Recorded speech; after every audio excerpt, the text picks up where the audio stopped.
तो ब्रेक के बाद एक बार फिर से आप सभी का स्वागत है। बढ़ते हैं आगे। देखिए, वॉर को लेकर लगातार हम बात कर रहे हैं, इससे जुड़ा एक बड़ा अपडेट आप तक पहुंचाते हैं। ईरान के विदेश मंत्री इस्लामाबाद से रवाना हो चुके हैं। आपको बता दें कि अमेरिकी डेलीगेशन से बात नहीं हुई है। शहबाज और मुनीर से अरागची ने यहां पर मुलाकात की, उनसे ही तमाम चीजों को लेकर बातचीत की और इन्हीं अब जो लोग हैं उनकी तरफ से जो मैसेज है ईरान का वो यूएस को पहुंचाया गया है। जिस तरह से ईरान ने कल ही हम आपको जानकारी दे रहे थे कि ये साफ कर दिया था कि हम सीधे बातचीत यूएस से नहीं करेंगे, हम अपना मैसेज है पाकिस्तान के थ्रू जो है वो यूएस तक पहुंचाएंगे और यही तमाम जो जानकारी है सामने निकल कर आ रही है। तो ईरान के विदेश मंत्री इस्लामाबाद से रवाना हो चुके हैं। अमेरिकी डेलीगेशन से बात नहीं हुई। शहबाज और मुनीर से अरागची ने यहाँ पर मुलाकात की और तमाम चीजों को लेकर बातचीत यहाँ पर की गई उन दोनों से। तो बड़ी खबर इस वक्त की लगातार इस वॉर से जुड़ी आप तक पहुंचा रहे हैं। बड़ा अपडेट, ईरान के जो विदेश मंत्री हैं इस्लामाबाद से रवाना हो चुके हैं। यहां पहुंचकर उन्होंने शहबाज और मुनीर से बातचीत की तमाम मुद्दों को लेकर, क्षेत्रीय मुद्दे, इसके अलावा जो तमाम शर्तें थी, इन तमाम चीजों को लेकर बातचीत यहां पर हुई है और यहां से अब ये तमाम जो चीजें हैं, जो मैसेज ईरान की तरफ से पहुंचा है पाकिस्तान को, वो आगे यूएस तक पहुंचाया जाएगा। इस बीच एक बड़ी जानकारी आप तक पहुंचाते देखिए, अरागची पाकिस्तान वापस लौटेंगे। ओमान दौरे के बाद वापस आएंगे पाकिस्तान। सूत्रों के हवाले से जानकारी सामने निकल कर आ रही है। तेहरान से नए निर्देशों का इंतजार है, ये भी जो जानकारी है वो सूत्रों के हवाले से सामने निकल कर आ रही है। तो आपको बता दें कि अरागची जो है वो पाकिस्तान से यानी कि इस्लामाबाद से वो रवाना हो चुके हैं और अब क्योंकि जानकारी मिल रही थी कि वो यहाँ से ओमान जाएंगे, रूस भी जाएंगे, अब जो जानकारी सूत्रों के हवाले से आ रही है, बताया जा रहा है कि ओमान दौरे के बाद वो वापस जो है पाकिस्तान आएंगे। तेहरान से नए निर्देशों का इंतजार उनको है और जैसे ही उन्हें कोई जानकारी मिलती है इसको लेकर, वहां से कोई मैसेज मिलता है, उसके बाद वो पाकिस्तान वापस लौटेंगे। तो ये बड़ी जानकारी। और इस बीच एक और बड़ा अपडेट, पाक अधिकारियों से ईरानी डेलीगेशन की मुलाकात।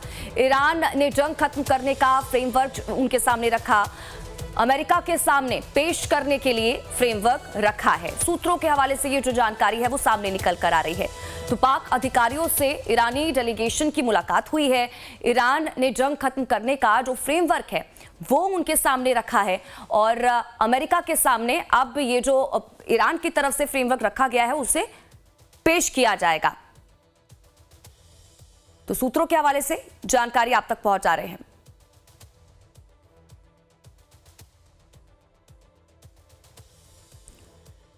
तो लगातार हमारे साथ गेस्ट जुड़े हुए हैं। अनुज माथुर सर हैं, वो हमारे साथ जुड़े हुए हैं। यूके देवनाथ सर भी हमारे साथ जुड़े हुए हैं। अनुज माथुर सर, आपके पास से आना चाहूंगी और सर जरा बताइएगा, क्योंकि फ्रेमवर्क यहां पर ईरान की तरफ से पाक अधिकारियों के सामने रखा गया ईरानी डेलीगेशन की तरफ से, अब ये जो फ्रेमवर्क है वो अमेरिका तक पहुंचाएगा पाकिस्तान जो है, लेकिन क्या ये जो फ्रेमवर्क रखा गया है क्या इसमें हो सकता है, क्योंकि बहुत सी ऐसी चीजें हैं जिनको लेकर बातचीत, अभी तो हमें ऐसा ही लग रहा है जितनी चीजें सामने निकल कर आ रही हैं कि बातचीत जो होगी आगे बढ़ती हुई नजर आएंगी भी या नहीं, या फिर वहीं पे अटक जाएंगी। चाहे हम हॉर्मुज के मुद्दे को ले लें, चाहे हम इसके अलावा न्यूक्लियर मुद्दे को ले लें, तो ये तमाम चीजें हैं। अगर इन पर क्लैरिटी होती है, ये तमाम चीजें ठीक हो पाती हैं, इन पर बातचीत होती है, तभी तो हम सोच सकते हैं कि तमाम चीजें जो है शांति की ओर बढ़ेंगी। बिल्कुल बिल्कुल, देखिए क्या हो रहा है कि जिस प्रकार से जो जो ईरान का जो स्टांस है आज, उससे एक बात मैं आपको बता रहा हूँ बार बार लगातार क्लियर होती चली जा रही है, वो ये है कि ईरान भी इस युद्ध को समाप्त करने के लिए उतना ही डेस्परेट या उतना ही ईगर है जितना कि अमेरिका है। उसकी वजह मैं बताता हूं आपको कि जब से ये इकोनॉमिक ब्लॉकेड लगाया है अमेरिका ने स्ट्रेट ऑफ हॉर्मुज के बाहर, उससे ईरान की डगमगाती हुई अर्थव्यवस्था के ऊपर बहुत भयंकर प्रभाव पड़ रहा है। पहली बात, उसकी वजह से ईरान भी कहीं ना कहीं चाहता है कि अपनी जो उनकी हार्ड लाइन स्टैंड था उससे अपने कुछ लचीलापन दिखाते हुए कहीं ना कहीं थोड़ा बहुत कॉम्प्रोमाइज करके और वो इस युद्ध को क्यों खत्म करने की बातचीत को आगे बढ़ाए, ये मुझे लगता है उसमें शायद संभावना है। और ये जो उन्होंने प्रपोजल दिया होगा पाकिस्तान को, उस प्रपोजल में कहीं ना कहीं ऐसी दो एक बातें जरूर होंगी जो अमेरिका की मेन रिक्वायरमेंट्स हैं, यानी कि न्यूक्लियर इशू और स्ट्रेट ऑफ हॉर्मुज का इशू, उन दोनों में कुछ लचीलापन शायद देखने को मिल सकता है। अब ये कितना होगा, इसमें से अमेरिका को कितना एक्सेप्टेबल होगा, क्या वो अमेरिका के लिए एक फेस सेविंग ऑफ रैंप हो सकता है, ये भी देखने की जरूरत है। आज परिस्थिति ऐसी है कि आपको अमेरिका को जब तक एक ऐसा फेस सेविंग ऑफ रैंप नहीं मिलेगा जिससे कि वो यहां से अपना सिर ऊंचा करके बाहर निकल जाएं और उनका प्रभुत्व या प्रभाव पश्चिम एशियाई देशों के ऊपर समाप्त ना हो, जब तक ये नहीं होगा मुझे लगता नहीं है कि कोई भी चीज अमेरिका को उसमें मंजूर होगी। तो कहीं ना कहीं इसमें इस प्रकार की बातें होने की संभावना है।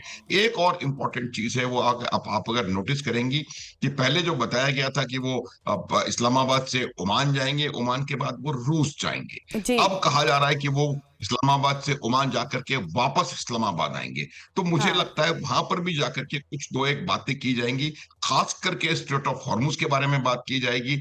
ये भी शायद बातचीत हो, क्योंकि स्ट्रेट ऑफ हॉर्मुज के दोनों तरफ, एक तरफ ईरान है तो दूसरी तरफ ओमान है, वहां पर ओमानी टेरिटोरियल वाटर्स भी हैं और ईरानी टेरिटोरियल वाटर्स भी हैं। तो उसमें भी, उसके ऊपर भी कोई ना कोई बातचीत होने की संभावना है, कोई वहां पर सोल्यूशन उसके बारे में डिस्कस होगा और वो आकर के फिर अपने उस सोल्यूशन को, उस जो उनका प्रपोजल है उसमें कहीं ऐड करेंगे या जोड़ेंगे या उसको सब्ट्रैक्ट करेंगे और उसके बाद वो प्रपोजल अमेरिका भेजा जाएगा। देखिए, अमेरिका ने अपना डेलीगेशन यहाँ भेजने से मना कर दिया। उसकी वजह भी यही थी, क्योंकि ये अगर बातचीत नहीं होती और अमेरिका का डेलीगेशन यहाँ पहुंचता तो उनके लिए एक बहुत बड़ा ह्यूमिलिएशन हो जाता। तो इसलिए उन्होंने अपने डेलीगेशन का वो कैंसिल किया है। ईरान के पास अभी थोड़ा समय और है कि वो दोबारा बातचीत करे, अपने खुद के जो उनके इंटरनल मास्टर्स हैं, चाहे वो आईआरजीसी हो या मुज्तबा खामनेई हो या जो भी हो, उनसे डायरेक्शंस ले। और अपने जो ओमान एक ऐसा देश है जो कि एक संभावना पैदा करता है, क्योंकि बाकी तमाम देशों के ऊपर ईरान ने हमले करके उनको कहीं ना कहीं अपने एंटाई बना लिया है। तो इस वजह से ओमान को भी इसमें शामिल किया जा रहा है। ओमान ये स्ट्रेट ऑफ हॉर्मुज के ऊपर भी कंट्रोल उसका है। तो इस वजह से मुझे लगता है कि ये पूरा का पूरा प्रकरण किया जा रहा है और अब एक रिवाइज्ड प्रपोजल जो है, कंडीशन जो वो पेश की जाएंगी अमेरिका के लिए, अब अमेरिका के ऊपर निर्भर करता है। देखिए, ईरान इस बात को कभी मंजूर नहीं करेगा कि वो हमेशा के लिए अपना न्यूक्लियर प्रोग्राम बंद कर दे और बिल्कुल। अपना HEU यानी कि हाईली एनरिच्ड यूरेनियम पूरा का पूरा अमेरिका के हवाले कर दे। अमेरिका तो छोड़िए, वो किसी और देश के हवाले करने के लिए भी मुझे लगता है शायद राजी ना हो। तो वहां पर एक बिल्कुल। थोड़ा थोड़ा लचीलापन अमेरिका को भी दिखाने की आवश्यकता पड़ सकती है। और उसके अलावा जो जो स्ट्रेट ऑफ हॉर्मुज का इशू है, उसको, उसमें भी कहीं ना कहीं आपको आगे बात बढ़ाने की जरूरत है। मुझे लगता है कि ईरान शायद स्ट्रेट ऑफ हॉर्मुज के ब्लॉकेट को हटाने वाली शर्त से हट सकता है बातचीत करने से पहले। जी। उसकी वजह यह है कि आज अमेरिका के पास सिर्फ एक चीज रह गई है, बाकी हर जगह उनको परेशानी है। एक चीज रह गई है कि वो किसी प्रकार से स्ट्रेट ऑफ हॉर्मुज को के ब्लॉकेड को इफेक्टिव बनाए रखें, जिससे कि ईरान के ऊपर लगातार आर्थिक रूप से दबाव बढ़ता चला जाए। वही एक ताकत है, तो वो हटाएंगे नहीं। तो शायद ये भी हो सकता है कि इस चीज को वो ड्रॉप कर दे बातचीत की कंडीशन के लिए। ठीक है अनुज माथुर सर, मैं लौटती हूँ आपके पास, लेकिन अब यूके देवनाथ सर, मैं एक चीज आपसे यहाँ पे समझना चाहूंगी, क्योंकि हम इससे पहले कल इसी चीज को लेकर हम बात कर रहे थे कि मायने ये रखता है कि आप डेलीगेशन में किन किन लोगों को भेज रहे हैं, लेकिन मुझे ऐसा लगता है कि यहाँ पर मायने ये भी रखता है कि मीडिएटर कौन है। पाकिस्तान का जब भी नाम हमने अभी आज तक सुना है या देख रहे हैं, हम सिर्फ आतंक से ही जुड़ता हुआ नजर आया है। ठीक है, शांति की पहल उसने की है, लेकिन क्या वो यहाँ पर फेयर मीडिएटर बनता हुआ नजर आ रहा है? पॉइंट टू पॉइंट जो ईरान अपनी बातें रख रहा है पाकिस्तान के सामने, यूएस के लिए, क्या वो वही पॉइंट टू पॉइंट बातें यूएस के भी सामने रख रहा है?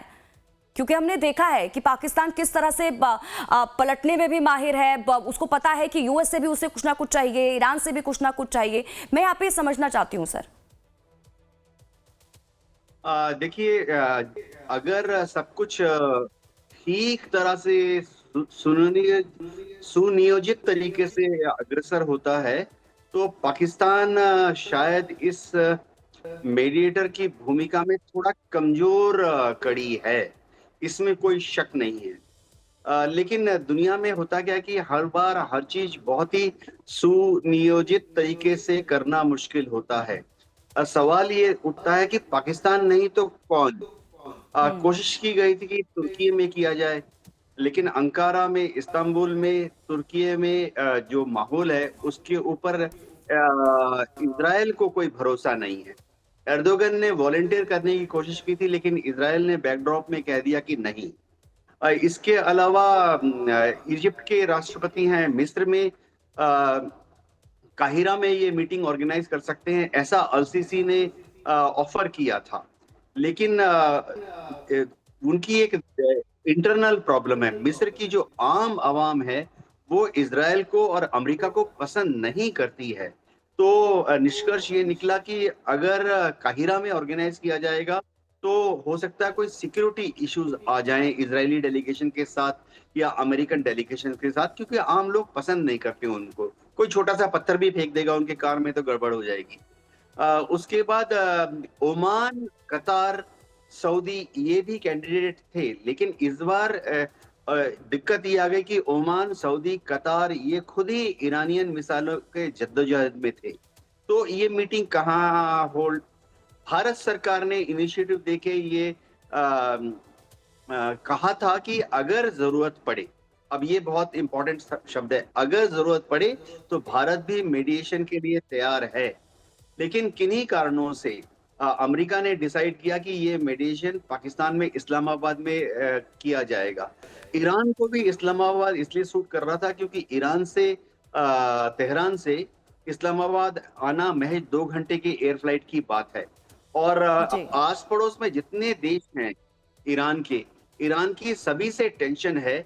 सिर्फ एकमात्र ऐसा देश पाकिस्तान था जिसके साथ ईरान का कोई फिलहाल दुश्मनी नहीं है। तो इस्लामाबाद को सिलेक्ट किया। अब क्या इस्लामाबाद में पाकिस्तानी एस्टेब्लिशमेंट के पास इतनी धौंस है, इतना इन्फ्लुएंस है कि वो इस बातचीत को गाइडेंस दे सकें? शायद नहीं।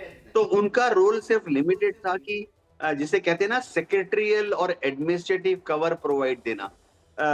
होटल दे दिया, सुरक्षा दे दी, वेन्यू दे दिया, उभय पक्ष को टाइपराइटर, कंप्यूटर और सैटेलाइट कम्युनिकेशन सुविधा दे दी। इसके ज्यादा पाकिस्तान का कोई रोल नहीं था। जैसे हम बोलते हैं ना पोस्ट मैन का रोल करना कि इसका मैसेज उसको दे देना, उसका मैसेज इसको दे देना। क्या अगले राउंड की टॉक इस्लामाबाद में होगी? फिलहाल ऐसा लग रहा है कि और कोई वेन्यू समझ में नहीं आ रहा है किसी को। तो हो सकता है कल परसों अगर टॉक्स होती है तो इस्लामाबाद में ही होगी। जी ठीक है यूके देवनाथ सर, मैं लौटती हूँ आपके पास। इस बीच एक बड़ा अपडेट और अपने दर्शकों तक पहुंचा देते हैं। देखिए, ट्रंप ने यूएस डेलीगेशन का पाक दौरा है जो वो रद्द कर दिया है। ईरानी डेलीगेशन से सीधी मुलाकात नहीं होगी, ये भी ट्रंप की तरफ से कहा गया है। देखिए, इससे पहले हम ईरान को लेकर ही बात कर रहे थे कि ईरान की तरफ से तो पहले ही साफ कर दिया गया था कि सीधी यूएस से बातचीत नहीं होगी, वो पाकिस्तान से बात करेगा। और उसके बाद अब जो जानकारी मिल रही है, क्योंकि ये जो जानकारी थी वो सामने निकल कर आ रही थी कि जो यूएस का डेलीगेशन पहुंचने वाला था उनका दौरा भी रद्द कर दिया गया है। अब एक और चीज इसमें ऐड हो गई है कि सीधी बातचीत ईरानी डेलीगेशन से नहीं होगी, ट्रंप ने यह भी कह दिया है। एक और बड़ा अपडेट आप तक पहुंचाते, देखिए, ईरान ने नया शांति प्रस्ताव पेश किया है। यूएस डेलीगेशन का दौरा रद्द होने के बाद यह प्रस्ताव रखा। ट्रंप ने ईरान का नया प्रस्ताव जो है वो खारिज कर दिया। बेहतर प्रस्ताव पेश किया जा सकता था, ये ट्रंप की तरफ से कहा गया है। ये बड़ी खबर इस वक्त की आप तक पहुंचा रहे हैं। ईरान ने नया शांति प्रस्ताव पेश किया, ये ट्रंप की तरफ से बताया गया। यूएस डेलीगेशन का दौरा रद्द होने के बाद जो है ये प्रस्ताव रखा गया। ट्रंप ने ईरान का ये जो नया प्रस्ताव है वो खारिज कर दिया है और उनकी तरफ से कहा गया इस प्रस्ताव को लेकर कि बेहतर प्रस्ताव जो था वो पेश किया जा सकता था। बड़ी खबर इस वक्त की। तो एक और बड़ी जानकारी, ईरान से बातचीत पर ट्रंप का बयान जो है वो सामने निकल कर आया है। ईरान में नेतृत्व की लड़ाई, ईरान परमाणु हथियार नहीं रख सकता, मैं फोन पर उपलब्ध हूं, वो जब चाहे मुझसे बात कर सकते हैं, ये ट्रंप कह रहे हैं।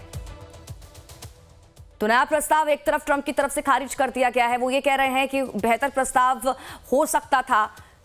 दूसरी तरफ वो ये कह रहे हैं कि ईरान में नेतृत्व की लड़ाई है अभी भी।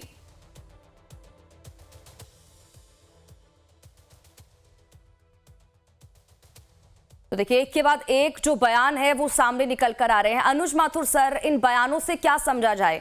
अब एक तरफ देखिए, ट्रंप कह रहे हैं कि सीधी बातचीत ईरानी डेलीगेशन से नहीं होगी। वो ये कह रहे हैं कि जो प्रस्ताव नया पेश किया गया था ईरान की तरफ से, वो उन्होंने खारिज कर दिया है। कोई बेहतर प्रस्ताव इसके अलावा हो सकता था तो शायद हम उस पर अब सोचते भी, विचार करते।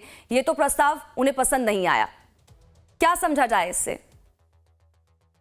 देखिए, बिल्कुल मैं यही बता रहा हूं, जब तक आपकी जो डिजायर्ड स्टेट एंड स्टेट है, जब तक आप जो चाहते हैं इसका एक पॉसिबल एंड स्टेट को देखना, जब तक वो डायमेट्रिकली इतना ऑपोजिट रहेंगे एक दूसरे से कि वो उसको बिल्कुल किसी भी कीमत पर जो दूसरा पक्ष है उसको मानने के लिए शायद तैयार ना हो, तब किस प्रकार से बातचीत आगे बढ़ेगी मुझे नहीं लगता। तो मेरा ये मानना है कि इनकी जो एक्सट्रीम जो इन्होंने अपनी स्टैंड्स बना करके रखी हुई हैं कि पहले आप ब्लॉकेड हटाओ तब हम बात करेंगे, हम न्यूक्लियर पे बात नहीं करेंगे, हम रिजीम चेंज पे बात नहीं करेंगे, तो ये नेचुरली ईरान इस प्रकार की बात करने के लिए राजी नहीं है। तो जो भी प्रपोजल ईरान की तरफ से आया है उसमें कहीं कोई थोड़ा बहुत उन्होंने माइल्ड किया होगा, अपना लचीलापन दिखाया होगा। शायद उन्होंने ये कहा होगा कि हम 5 साल के लिए अपने परमाणु कार्यक्रम पर रोक लगाने के लिए तैयार हैं, लेकिन उससे ज्यादा नहीं, और अपना यूरेनियम हम खुद रिटेन करेंगे। आप हमें इसका कॉम्पेंसेशन का जो हमारा नुकसान हुआ है वो देते रहिए। तो ये तमाम बातें हो सकता है, मैं सिर्फ स्पेक्युलेट कर रहा हूं क्या उसमें था क्या नहीं था वो बात, लेकिन निश्चित रूप से उसमें कुछ इस प्रकार की बातें हैं जो कि अमेरिकी राष्ट्रपति को कतई मंजूर नहीं हो सकती। क्योंकि मैं आपको बता रहा था थोड़ी देर पहले भी कि अमेरिका एक ऐसा स्पेस सेविंग सोल्यूशन ढूंढने की कोशिश कर रहा है जिससे कि वो अपनी डोमेस्टिक ऑडियंस को और अंतरराष्ट्रीय समुदाय को ये बता सके कि हम इस युद्ध में अपर हैंड से निकल करके आए हैं, और इस बात का यकीन कर सके कि उनकी जो सुपर पावर वाली इमेज है, इकोनॉमिक सुपर पावर और मिलिट्री सुपर पावर वाली इमेज, वो कहीं ना कहीं पूरी तरह से ध्वस्त ना हो। और तीसरी चीज, जो उनका प्रभाव और प्रभुत्व पश्चिम एशिया में है, वो उसमें कमी ना आए। क्योंकि मैं ये बता रहा हूं कि जो अगर अमेरिका का प्रभाव पश्चिम एशियाई क्षेत्र में कम हो गया या बिल्कुल खत्म हो गया, तो वो अमेरिका के लिए एक बहुत बड़ी इकोनॉमिक कैटास्ट्रोफी हो सकता है। क्योंकि वो पेट्रो डॉलर का यानी कि जो का अंत उसको कहीं ना कहीं माना जा सकता है। अगर आप पूरी तरह से यहां से चले गए तो फिर पूरे वेस्ट एशिया में कोई भी देश आपकी करेंसी में ट्रेड करने के लिए बाध्य नहीं होगा। उसके अलावा अगर पश्चिम एशिया से अमेरिका पूरी तरह से हटता है तो इजराइल का क्या, ये एक बहुत बड़ा प्रश्न है। इस वजह से भी अमेरिका किसी कीमत पे वहां से हटने के लिए तैयार नहीं होगा। शायद ईरान ने ये शर्त भी उसमें रखी हुई है कि आप अपने पश्चिम एशिया सारा अपने बेसिस को वाइंड अप करिए, बुरिया बिस्तर बांधिए और यहाँ से निकलिए। वो भी मुझे लगता है किसी कीमत पर भी अमेरिका को मंजूर नहीं होगी। आने वाले समय में हो सकता है थोड़ा और लचीलापन दोनों पक्षों से आए, एज लॉन्ग एज आपका सीज फायर होल्ड कर रहा है। मुझे लगता है बातचीत का एक माहौल जैसा बना रहेगा और आने वाले समय में कोई बातचीत होने की भी संभावना है।